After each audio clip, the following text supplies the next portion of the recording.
Welcome to the Roaming Super series. If you don't know what I'm talking about, I'm going to make a build for every single roaming super that Bungie decided to buff. And as what you guys are seeing on the top right of the screen, a lot of you guys really wanted to see another Titan roaming super build. So this one is for the Sentinel on Titan. Well, here you guys go. So in this build, we're going to be getting 25% increase in damage to our void weapons, and the exotic weapon we are using basically destroys everything you'll see in front of you because we're basically going to turn ourselves into a wyvern. And we're also going to be getting infinite amounts of volatile rounds to our void weapons, and we're also going to be stunning every single champion in the game for this build. If you guys are enjoying the roaming super series so far, I would greatly appreciate it if you hit that like and sub button. So without further ado, let's get right into it. Let's first start with the exotic gauntlet. This is called the FANG PAULDRON, and here's what it does. The armor perk is called Horns of Doom. Whenever defeating targets with void damage, it would have a chance to grant an escalating bonus to damage with void weapons. And if we were to defeat targets with our void melee ability, it would grant us super energy. And the best part for this exotic armor piece is that whenever we have Sentinel shield activated and we were to defeat targets with melee attacks, it will recharge the shield throw, which will extend your super on hitting a target. So in this build, we are going to be getting 2 shield throws, so that would help us make our Sentinel shield last longer on the battlefield. Onto the Sentinel Titan subclass. For your super, go for Sentinel shield. You could be either offense or defense. If you want to be offense, just get as much kills as possible with your shield throw or with your shield melee,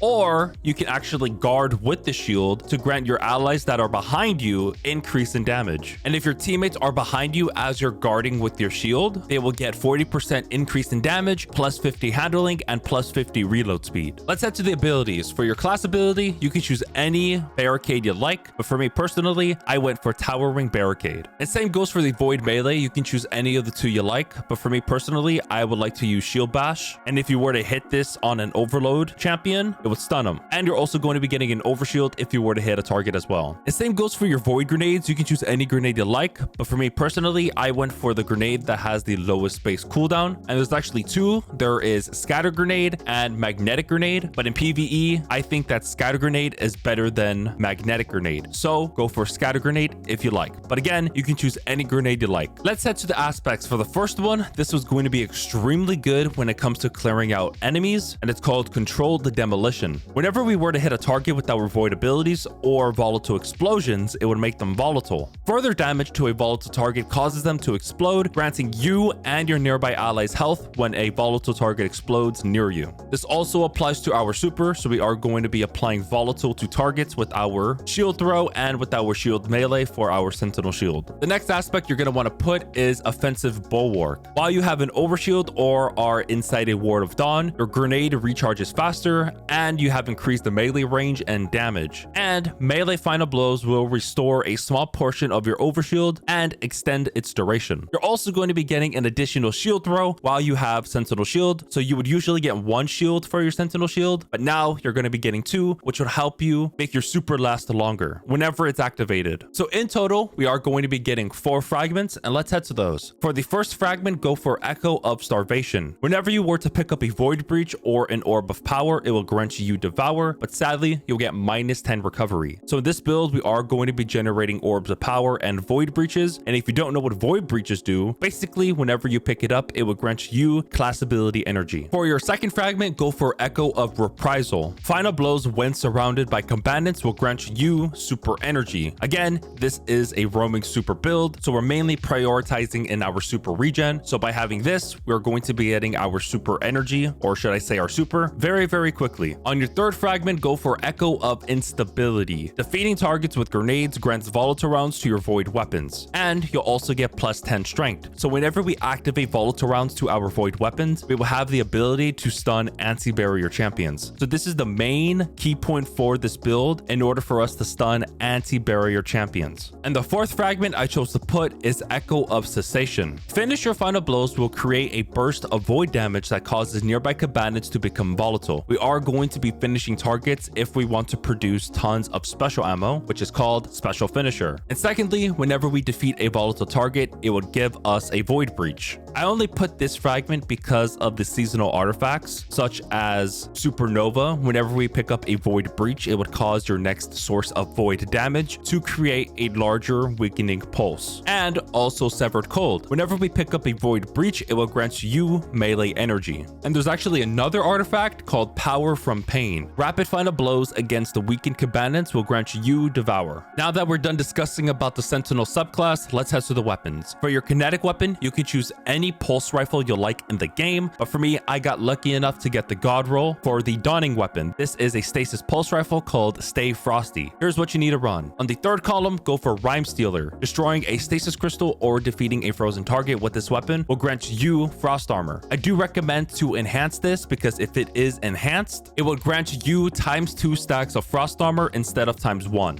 But we're gonna need another perk that would activate Rhyme Stealer, and on the fourth column, go for Headstone. Precision final blows will spawn a stasis crystal at the victim's location. You don't have to enhance this one because this one will just give you +5 stability, but if you really care about the stats, just enhance it. And on the origin trade, I do recommend going for Dawning Spirit. Defeating targets awards a Dawning Gift. Defeating powerful targets count as more than one. And this is a stasis pulse rifle, so here's what I was using for the seasonal artifacts that ties to this pulse rifle. The main one you're gonna want to put is Hail the Storm. Shattering a stasis crystal releases shards of ice that slows and damages targets. So this main artifact will give you the ability to also stun overload champions, because if that overload champion gets hit by those slow shards from that stasis crystal, they will get stunned. And also this is a pulse rifle, so we are using Unstoppable Pulse Rifle, which will have the ability to stun unstoppable champions. There are other stasis seasonal artifacts, but they're not really as powerful as the one that I just explained, which is Hail the Storm. For your weapon mod, I would recommend going for Special Ammo Finder Enhancement. Basically, it would grant increased Special Ammo Finder progress whenever you get kills with this pulse rifle. Might as well we're talking about special ammo. Let's head to the exotic energy weapon. This is a Void auto rifle called Choir of One. This is the weapon that would make you become a wyvern, basically. So the intrinsic trait is called Command Frame. Fires extended range, heavy caliber projectiles at a reduced rate of fire, deals increased precision damage when aiming down sights. So whenever you ADS, you'll treat this as an ordinary auto rifle, but whenever you hit fire it, that's when you become a wyvern, which will shoot spreads of void projectiles at targets, which will deal massive amounts of damage. And by activating our exotic gauntlet, we're going to be increasing our damage even further whenever you hit fire or just basically use this weapon no matter what you are doing. The weapon perk is called Fanatical Lance. Rapid final blows will cause targets to explode in a pool of radiolarian fluid. If you were to hit fire with this auto rifle, it will launch multiple projectiles at once in a slower moving spread pattern. Projectiles detonate on impact. Now let's head to the catalyst perks. There's actually 3 in total. The first one is Subsistence, the second one is Destabilizing Rounds, and the third one is Onslaught. For me personally, for this build, I would recommend going for Subsistence or Onslaught. For Subsistence, whenever we defeat targets, it will partially reload the magazine from reserves, and for Onslaught, whenever you get final blows with this weapon, it will increase its fire rate. But I noticed when using Onslaught, you're really going to be burning out your ammo extremely quickly, which for me personally, I don't really like, so I would recommend going for Subsistence. I didn't really talk about the Stabilizing Rounds because we already have a fragment that whenever we get a grenade kill, it would grant our weapons anti-barrier rounds and also volatile rounds. So that's why I did not choose to put Destabilizing Rounds. Let's head to the power weapon. You can use any void power heavy weapon you like in the game, but for me, I am using this void grenade launcher called Edge Transit because there is a perk that will increase our damage even further with our exotic gauntlet. And on the fourth column, that perk is called Bait and Switch. Deal damage with all equipped weapons within a short period of time to give this weapon a damage boost, and if this is enhanced, it will increase it to 10 seconds, but at the default, it's 9 seconds. So this perk will give you an additional 30% increase in damage for that certain amount of time, and if you do have Doomfang Pauldron activated, which is ×4, you're going to be getting 55% increase in damage with this grenade launcher. And we also have seasonal artifacts that will bump it up even further by 15% called Concussive Reload. Using a grenade launcher to damage a boss, champion, or break their shields will weaken them, which is an additional 15% in damage. So in total, we are going to be getting 70% increase in damage just by using this grenade launcher. launcher if you have all of those buffs activated. To increase your magazine for the edge transit on the third column, you're going to want to go for Envious Assassin. Defeating targets with other weapons before drawing this one transfers ammo to the magazine from reserves. This effect can overload the magazine based on the number of targets defeated. So this one would just give you a bunch of bullets in your magazine without you needing to reload. For the origin trait, it's called Indomitability. Final Blows grants grenade energy when playing on a light subclass or melee energy when playing on a dark subclass. So we are playing on a light subclass, so we are going to be getting 5% grenade energy whenever we get kills with the edge transit. And for the weapon mod, I would recommend going for is backup mag to increase your magazine size for more shots in the mag. And if you guys haven't already, I would recommend you guys to check out the seasonal artifacts, which is right here on screen. If you guys are interested, you can take a screenshot, and that's pretty much it for the artifacts. Basically explained everything when it comes to the artifacts for this build. For the stats, I do recommend going for resilience because if you have tier 10, it would give you a 30% damage reduction, and this is a Titan build, so for resilience, it will also reduce your class ability cooldown. And your second priority could either be discipline or intellect, but for me personally, I would go for discipline to give us volatile rounds more often for our void weapons, because discipline will decrease your grenade cooldown, and intellect will reduce your super ability cooldown, but roaming supers did get a buff, so you're gonna get it even faster, so I just chose to put discipline. So here's the full build layout on screen if you guys would like to copy it as well, but again, the dim loadout link will be in the description. It will take one click of a button and you'll have all of the armor mods, weapons, fragments, aspects, and all that, etc. with the press of a button. So here's the gameplay loop for the build. You're first gonna want to get a void melee kill, because if you didn't know, it will grant you 20% super energy, and it would also grant you the maximum stacks of void weapon surge, which is 4. So once you get that void melee kill, you can toss your void grenade to give your void weapons volatile rounds, and then once you do, kill as much enemies as possible with your void weapons until volatile rounds runs out. And if you are dealing damage to a boss, swap to your edge transit to deal as much damage as possible. Basically just get any kills until you get your super ready. Once your super is ready, activate it, and you're most likely going to be using your shield throw often to give yourself 10% super energy that will extend your super's duration. So what I like to do whenever I have my Sentinel shield activated, I would like to toss all of my shields, and then I will just keep hitting targets with my basic melee, and then whenever I see my shield back again, I will throw it, melee,